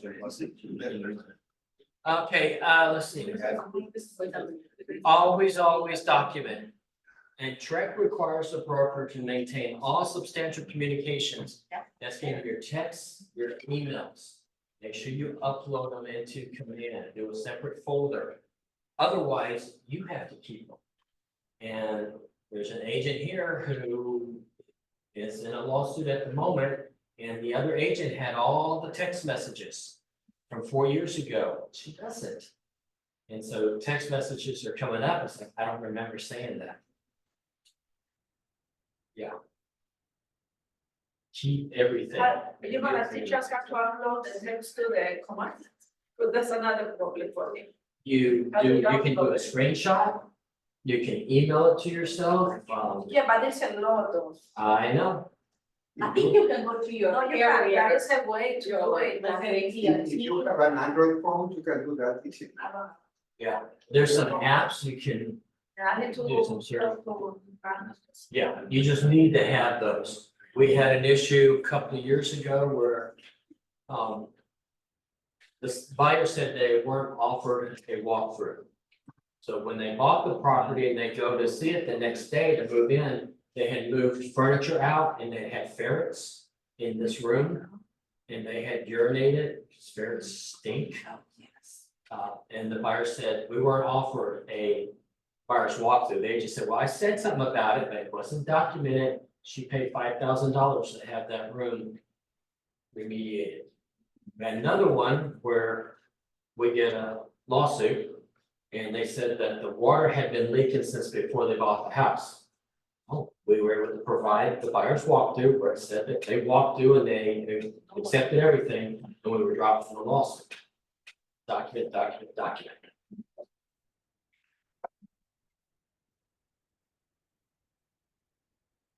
TREC also requires the broker to maintain all offers. A couple of years ago, we were getting 40 offers on a listing. You have to keep them. You have to keep all the offers you make for somebody. You have to keep all the CMAs. CMAs are required for sellers per state. We require CMAs for everybody. It's important to have a paper trail. Be able to produce that paper trail. And when you're doing be careful with abbreviations, so there's always clarity. Yes. For the other offers and the other CMAs, how long do we need to keep those for? 4 years. Okay, thank you. Yeah, everything has to be kept for 4 years. So you mentioned the offers are in document or DocuSign, is that sufficient? If you're using the DocuSign or .loop that's provided by KW Memorial. So the fact that they're in document or Yeah. DocuSign is good enough. Yeah, as long as you're using the one that's through us. Some people will get their own, but it has to be maintained by the broker. I like just putting a command. Let the KW Memorial worry about keeping it instead of me trying to find it. All right, we went over